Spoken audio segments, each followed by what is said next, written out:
Well, South Africans too have been watching events in neighbouring Zimbabwe. Let's get to you more on that now. I'm joined live from Johannesburg by CGTN's Julie Scheier. Julie, just how are South Africans reacting to the news that Robert Mugabe will likely not be president by this time tomorrow? Indeed, Lindy, it's history in the making, and South Africans are paying close attention to what's happening in its neighbouring country. Many here are also hoping for political change. It's no secret that President Jacob Zuma is fighting for his political life and could be ousted himself if Deputy President Cyril Ramaphosa wins the ANC elections race in December. Zuma is pushing for his ex-wife, Nkosazana Dlamini Zuma, to become the ANC's next leader, something many South Africans don't want. So South Africans are happy to see change happen in the region and hoping for a peaceful and democratic transition in Zimbabwe, Lindy. Indeed, interesting parallels being drawn at the moment, as you suggest. And of course, as we know, millions of Zimbabweans live in South Africa, many of them in exile. How are they reacting to these latest developments? So many Zimbabweans here are ecstatic and relieved with the fact that as of midday tomorrow, possibly Mugabe will no longer be the president. Some Zimbabweans I spoke to told me that with the opening of a new page, the party is stronger, and that Emmerson Mnangagwa's appointment will bring back hope to the party. But others are skeptical. Some believe Mnangagwa and the army may mean more bad news for Zimbabwe.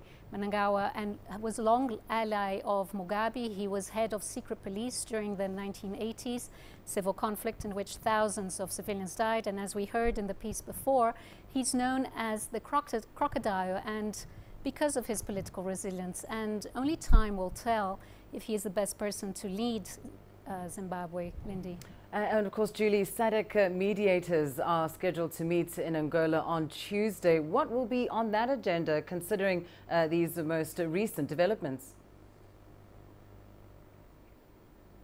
Well, it'll be a very interesting summit to see how it also plays out. The Southern African Development Community Summit will include the heads of state of South Africa, Angola, Tanzania and Zambia. And President Jacob Zuma, who presides as chair, says the SADC community remains committed to assisting Zimbabwe in whatever way it can. SADC will possibly push for democratic elections and respect for human rights and let Zimbabweans decide on a new path. Violence is something all stakeholders want to avoid. And many Zimbabweans will hope this is the summit's outcome. Zimbabweans would be scornful if South Africa's role is otherwise, and justifiably so, given its contribution to extending the life of Mugabe's regime and allowing subversion of democracy over so many years. Zimbabweans now want a democratic and prosperous country. Lindy. All right, thank you so much. Julie Scheier following events for us there from Johannesburg. So indeed, what is the way forward for Zimbabwe? Let's get you some perspective on that now. I'm joined live here in our Nairobi studio by Dr. Adams Oloo, a political analyst at the University of Nairobi. Doctor, as we know now, Robert Mugabe has this ultimatum to step down by Monday. How do you see this playing out, and what are the key implications for the country should he step down? Well, most likely he doesn't have a lot of choice, and most probably he might step down. But even if he was not to step down, they'll find a way of removing him either through impeachment or any other constitutional process.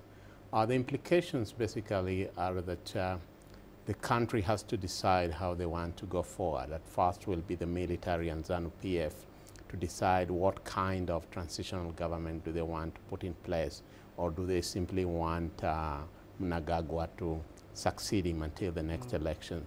So the first issue is transition.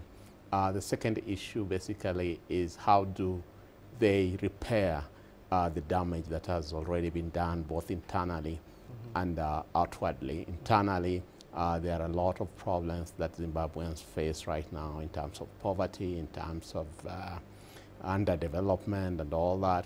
Outwardly, it's about mending fences. If the military decides to still have to be a factor, they have to consider how they relate to SADC and the African Union. We've certainly seen a show of unity, particularly yesterday as Zimbabweans marched on the streets. But as you suggest, there will be some kind of transitional governance that needs to take place ahead of elections. Do you see the opposition really playing quite a strong role in this, or has this whole event actually empowered ZANU-PF? Well, I think that for now one can say that it is more of ZANU-PF in the sense that the military was backing Mugabe, and they decided at some point that it was time for him to go, especially after he sacked the vice president. And but looking forward, should they want a situation in which there's more unity, there's more harmony, they might decide to involve the opposition as a way of showing unity to the rest of the region and the world. Yeah, and of course, as you mentioned, there's a lot of hard work that comes following all of these events. Major issues like unemployment, poverty, the economy. How then now does, or what needs to be done at least by authorities to ensure that these key issues are addressed, but also that they don't lead to further political uncertainty in this mood of expectation now? I think the first one is stability. I think what Zimbabwe needs, number one, is stability in a post-Mugabe period. I think there was quite a lot of apprehension that should the military take over, then there'll be a lot of upheavals or even being shunned by the rest of the region and the world. But I think the way the military has played it so far, they have shown that their interest is simply to ensure that Mugabe gets out and there is a transition that is peaceful and smooth. The second bit of it is that one knows that prior to this coming election that there was a boycott by the opposition, and what one wants to see is a fair level field for a future election in which all Zimbabweans feel that they are part of it, and that therefore the loser or the winner can be seen to have won freely and fairly. Absolutely. Well, thank you very much for that analysis. Dr. Adams Oloo in the studio with us on the recent events and history, of course, in the making in Zimbabwe.